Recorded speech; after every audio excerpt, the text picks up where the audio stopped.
Itu penderitaan tuh buat saya. Mungkin juga karena saya waktu itu belum terlalu mempelajari semantik kan. Iya. Jadi buku itu yang paling menyiksa buat saya.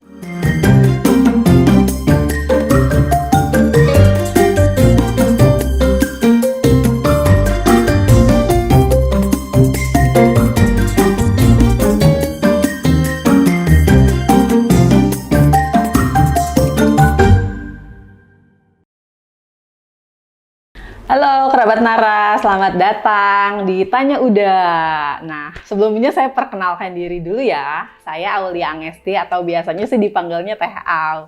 Kembali lagi di sesi kali ini tetap bersama Uda, Direktur Nara Bahasa Uda Ivan Lanin. Halo kerabat Nara. Nah, hari ini kita akan membahas berbeda dengan yang sebelumnya ya. Sekarang kita akan membahas soal buku kebahasaan. Nah, kalau yang kemarin itu kita membahasnya itu karya sastra. Nah, sekarang berbeda sedikit ke linguistiknya ini udah ke soal buku kebahasaan. Lebih serius ini ya ceritanya. Iya, enggak juga sih, udah biasa.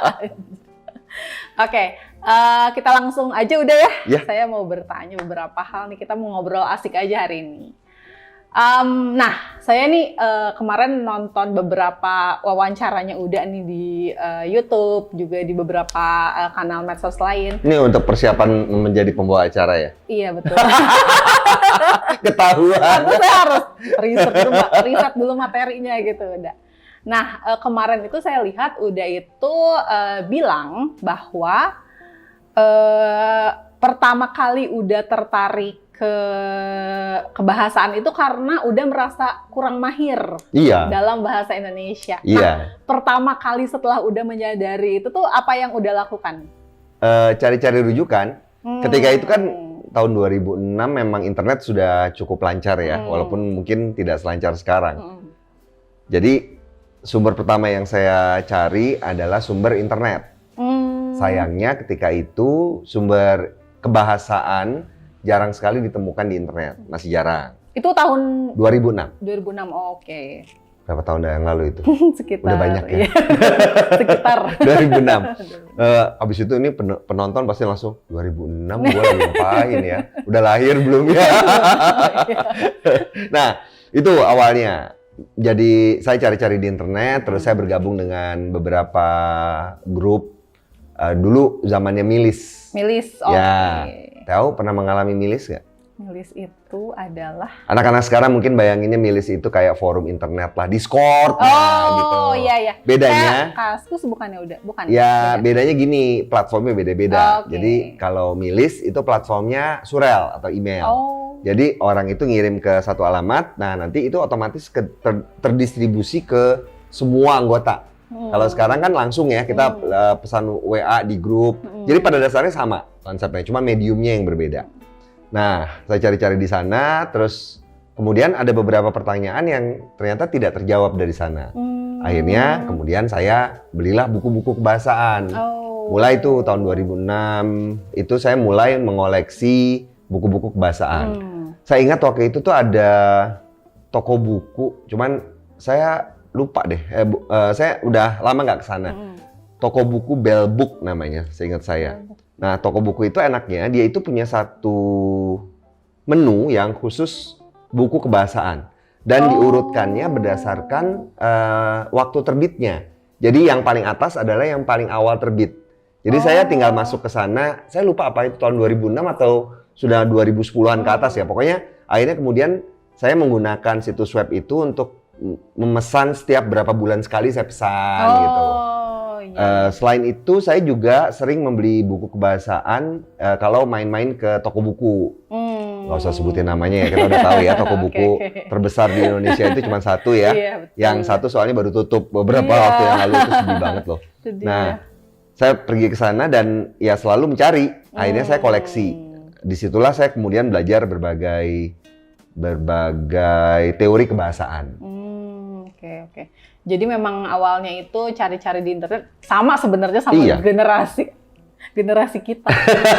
Maksudnya kita pun kalau misalnya ada apa dulu pasti tertariknya ke internet dulu, baru mungkin kalau misalnya butuh rujukan yang lain pasti cari ke yang. Sekarang mungkin yang pertama malah ChatGPT kali. Iya betul. Itu saya. Cari apa-apa kalau nggak di Twitter, di ChatGPT. Nah, udah masih inget nggak buku kebahasaan pertama yang udah beli saat itu? Atau yang udah baca deh? Saya agak tidak hafal ya, cuma seingat saya paling tidak buku Tata Bahasa Baku Bahasa Indonesia yang edisi ketiga ya kalau nggak salah, yang warna biru tua itu termasuk salah satu buku yang pertama kali saya miliki. Karena itu kan sebenarnya dasarnya kan, ketika kita ingin menyusun kalimat, ingin membentuk kata, ya kita perlu tahu kaidahnya. Itu ada di buku Tata Bahasa Baku Bahasa Indonesia. Kenapa kemudian saya beli buku itu? Karena saya lihat buku itulah yang paling banyak diiklankan. Bukan diiklankan, maksudnya dibahas orang. Oh iya. Sebenarnya setelah itu saya baru menyadari bahwa bukan buku itu saja yang menjadi sumber rujukan tata bahasa kita, ada banyak. Dan di sanalah juga saya baru menyadari bahwa berbagai linguis atau ahli bahasa itu seringkali punya teori yang berbeda. Jadi misalnya pembagian kelas kata deh gitu misalnya ya. Selama bertahun-tahun yang saya paham hanya pembagian kelas kata yang dinyatakan di buku Tata Bahasa Baku Bahasa Indonesia. Ada 11 di situ. Terus kemudian saya baca bukunya Pak Harimurti Kridilaksana. Di situ beliau bilang 13 kan. Kemudian saya baca bukunya Pak Ramlan, beliau bilang berapa. Terus Pak Slamet Mulyana.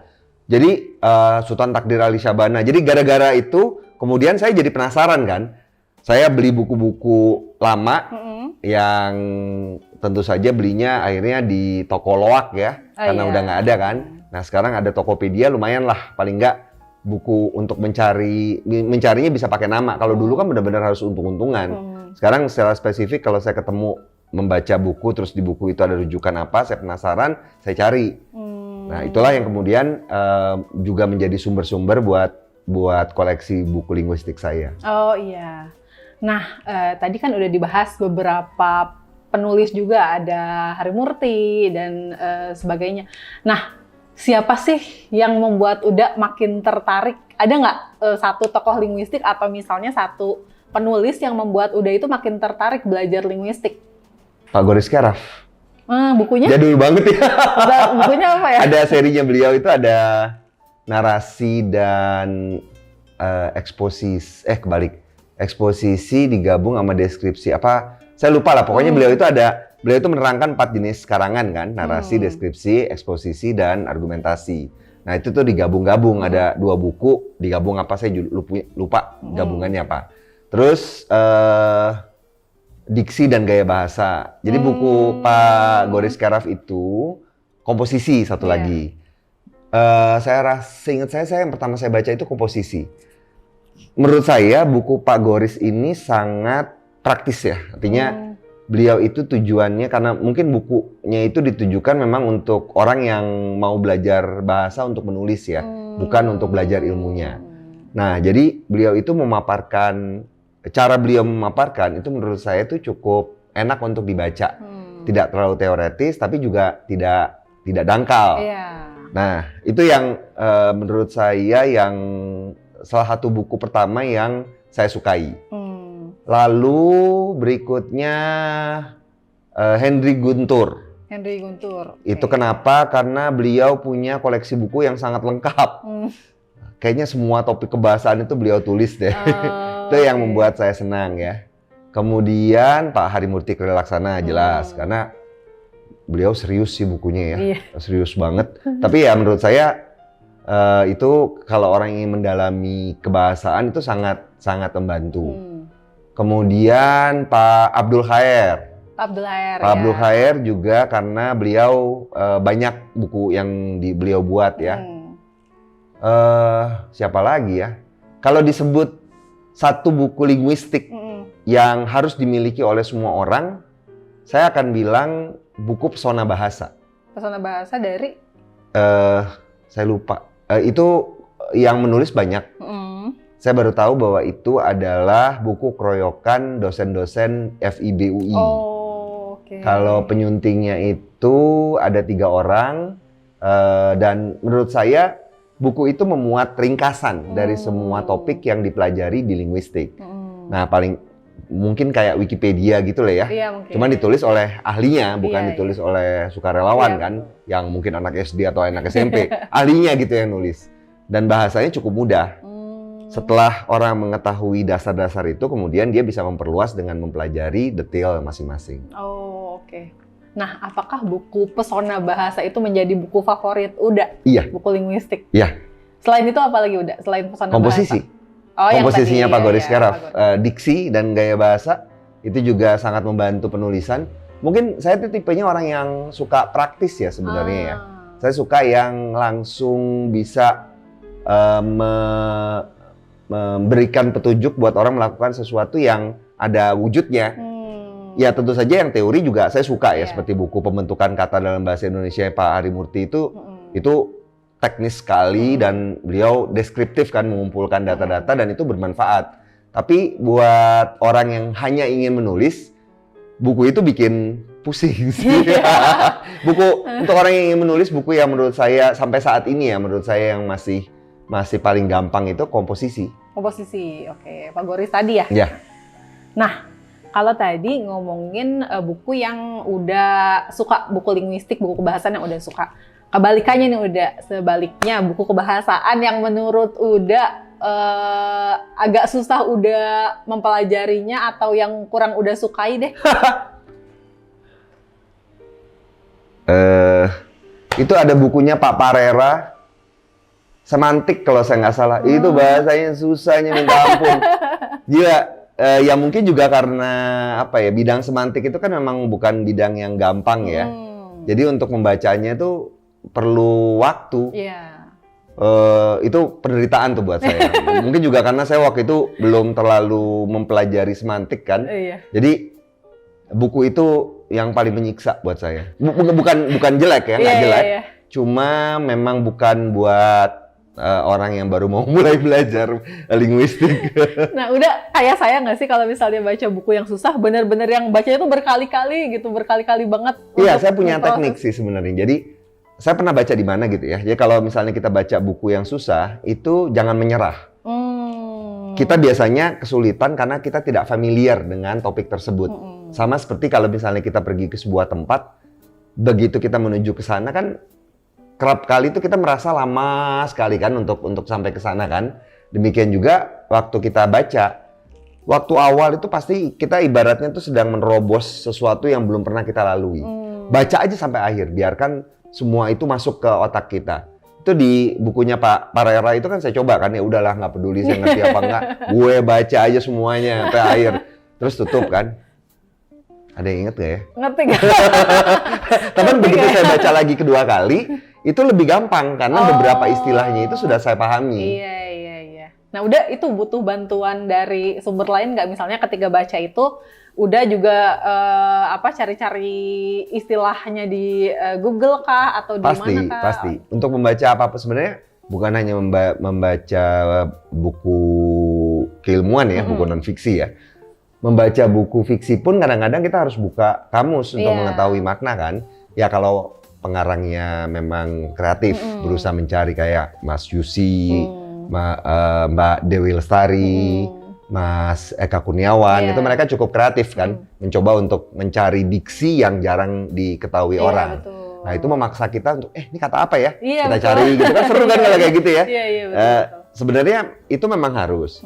Nah tambahan kalau untuk non fiksi itu kadang-kadang saya itu perlu membuat peta pikiran, mind map. Iya, mind map. Biar saya tahu kerangka atau bagaimana menggambarkan konsep ini dengan mudah. Nah sekarang saya sedang belajar juga untuk membuat peta pikiran untuk buku fiksi. Karena sekarang kan fiksi saya sudah mulai. Dulu saya baca fiksi, itu ya udah baca. Begitu ditanya, gimana tadi bukunya? Seru? Bagus. Coba ceritain dong. Aduh, lupa ya. Ya maksudnya saya baca itu menikmati saat itu aja. Saya nggak berusaha mengingat nama tokohnya siapa, alurnya gimana, siapa aja orang-orang yang dia temui. Nah, karena sekarang saya punya target untuk bikin resensi setiap kali saya selesai membaca, termasuk fiksi, itu saya sekarang sedang membiasakan untuk membuat peta. Jadi saya buat dulu peta, tahu kan mind map, peta pikiran itu. Jadi kan dia dari satu konsep terus bercabang gitu kan. Misalnya saya buat tokoh, terus tokohnya siapa, protagonis, antagonisnya siapa. Terus cabang yang lain misalnya latar, waktunya kapan, tempatnya apa. Ya itulah analisis faktor intrinsik, Iya, betul. gaya banget. Tapi pada dasarnya itu membuat saya jadi ingat. Iya. Kan beda ya antara kita baca atau nonton saja dengan kita mencatatnya kan. Iya. Ditambah lagi kalau kita ngobrolin ke orang. Iya, betul. Seperti tadi yang kita lakukan ketika ngobrolin film gitu, kita tahu nih kayak gimana jalan ceritanya, cuma ada beberapa hal tapi sebenarnya intinya tuh kita dapat gitu. Itu tadi kita ngobrolinnya sebelum acara loh, Teh. Oh iya lagi. Sorry. Ini Itu nggak obrolan terekam loh di internal video. ya. Marah. Saya lupa. Nah, udah selanjutnya untuk kriteria nih, udah ngobrolin kriteria, buku linguistik apa yang masuk ke kriterianya udah, atau kriteria udah untuk memilih buku linguistik yang favorit itu yang seperti apa kriterianya? Saya tong sampah sih, saya nggak memilih apapun saat ini. Artinya saya melihat bahwa sama seperti saya ngobrol sama orang. Saya melihat bahwa setiap orang itu pasti punya sudut pandang yang berbeda. Kita tidak harus mengikuti sudut pandang itu, tapi paling tidak dari kita bisa belajar sesuatu dari sudut pandang tersebut. Nah, itu yang saya percayai saat ini. Artinya setiap kali ada buku kebahasaan baru yang muncul, yang saya tahu, saya pasti beli. Nggak peduli apakah kira-kira saya bakal tertarik atau tidak, saya pasti langsung beli. Kenapa? Karena itu tadi, saya mungkin FOMO ya. Iya. FOMO-nya adalah ketinggalan pengetahuan. Takutnya dia tiba-tiba memunculkan, menurut saya, jenis kalimat itu bukan hanya tunggal dan majemuk. Ada lagi kalimat yang jenisnya lain. Wah, itu kan menarik kan? Itu. Jadi saya sih cenderung tidak ada batasan sih. Kayak waktu itu ada buku linguistik lanskap baru muncul. Saya nggak ngerti itu buku linguistik lanskap apa, saya beli. Linguistik forensik keluar, saya beli. Semantik menurut apa, ditinjau dari apa, saya beli gitu. Ya, alhamdulillah kan ada narabahasa kan. Saya masih dapat gaji. Jadi gaji dari ini lumayan lah dialokasikan buat beli buku. Iya juga ya, betul. Nah, apa yang iya juga nih? Dapat gajinya atau beli bukunya? Gajinya. Oh, oke. Betul juga.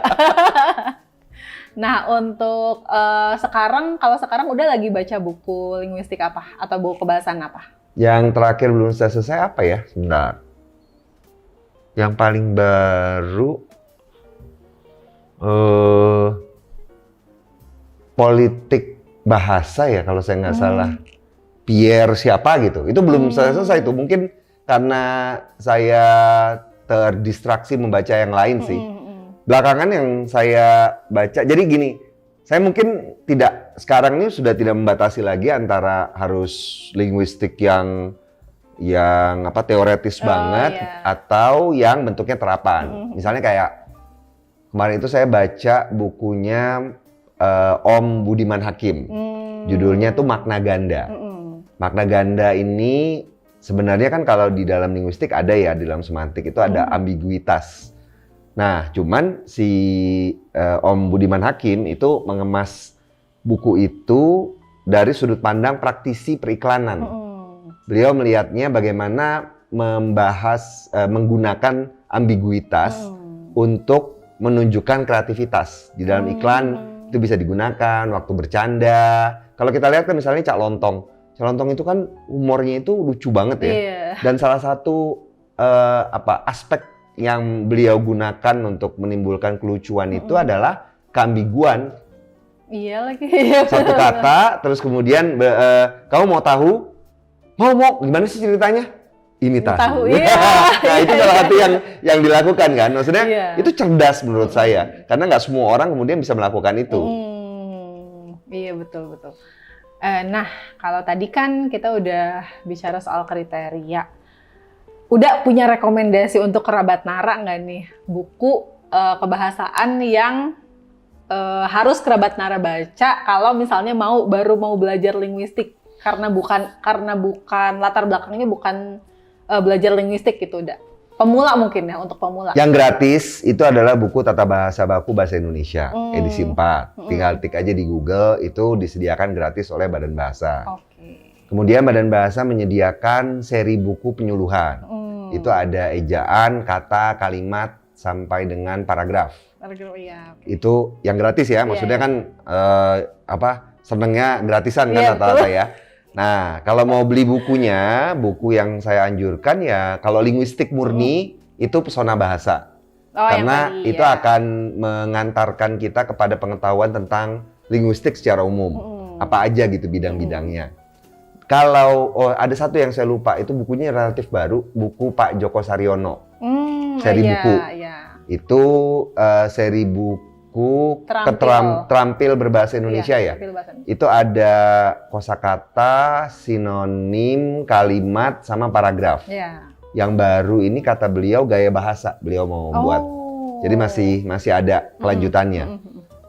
Buku yang paling lama itu terbitnya 2020 sampai dengan 2022. Jadi memang masih relatif baru. Kalau orang yang ingin menggunakan kemampuan bahasa untuk memang benar-benar praktik menulis, mungkin bukunya Pak Joko Saryono itu lebih tepat guna ya. Kalau pesona bahasa untuk belajar linguistik. Jadi, ilmu tentang bahasanya. Oh iya. Untuk kerabat Nara, catat ya untuk kerabat Nara yang mau mulai belajar linguistik mendalami, bisa tuh tadi rekomendasi dari Uda. Nah, Uda, nih ada pertanyaan terakhir nih. Udah lagi nyusun buku linguistik gak, buku kebahasaan nggak?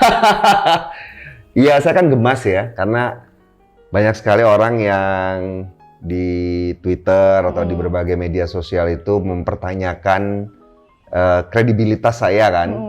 Saya banyak baca buku, saya bukan linguis kan, ya kalau dalam definisi ahli yang ahli memiliki pendidikan di bidang tertentu, saya tidak.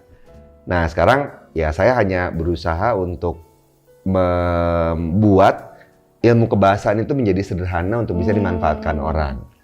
Saya memang lagi susun buku. Cuman kira-kira udah ada bocoran belum Uda tentang apa dan kapan? Pokoknya gayanya belagu aja. Tidak banyak penulis Indonesia yang berani menulis tentang tata bahasa. Nah, saya bikin topiknya tata bahasa.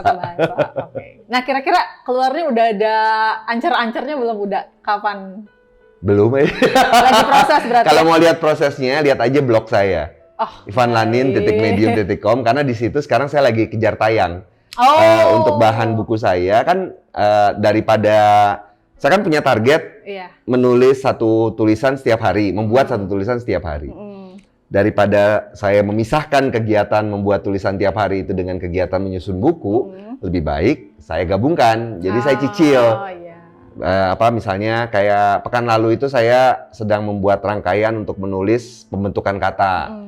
Saya buat satu hari mengenai pengimbuhan, kemudian hari kedua pengulangan, lalu kemudian pemajemukan, dan yang terakhir pemendekan. Udah jadi tuh satu bab. Iya benar-benar. Itu sebenarnya adalah bocoran. Ya, bocorannya kalau mau lihat situ aja. Cuma memang yang membedakan mungkin tulisan-tulisan yang saya buat itu kan yang di blog itu sebenarnya bentuk pemaksaan. Artinya kebanyakan berangkat dari pengetahuan yang memang ada di kepala saya. Dan saya tidak berusaha untuk elaborasi. Saya berusaha, cuma mungkin tidak terlalu banyak. Saya mengelaborasi dengan membaca ulang. Cuma karena waktunya pendek, cuma sehari, itu kan pasti hasilnya ya mungkin tidak terlalu optimal. Nah di buku yang saya buat, tentu saja kemudian saya riset lebih lanjut. Tapi paling tidak dasarnya itu sudah ada. Baik. Tunggu ya kerabat Nara, nanti pasti akan ada bocoran-bocoran selanjutnya dari Uda. Udah nggak kerasa nih udah berapa menit ya kita ngobrol-ngobrol diskusi hari ini. Kita sudahi saja untuk sesi kali ini. Kerabat Nara jangan lupa juga untuk komentar kalau misalnya ada hal yang pengen ditanyakan ke Uda Ivan. Dan sukai tentunya. Dan bagikan videonya ke orang-orang yang mungkin penasaran juga dengan bahasan tentang buku bahasaan. Terima kasih ya Uda Ivan. Sebentar, sebelum menutup, saya boleh berdoa? Boleh sekali. Ya Tuhan, semoga berikutnya TAU lebih lancar waktu menjadi pembawa acara. Terima kasih. Baik kerabat Nara, sampai jumpa di tanya. Sampai jumpa.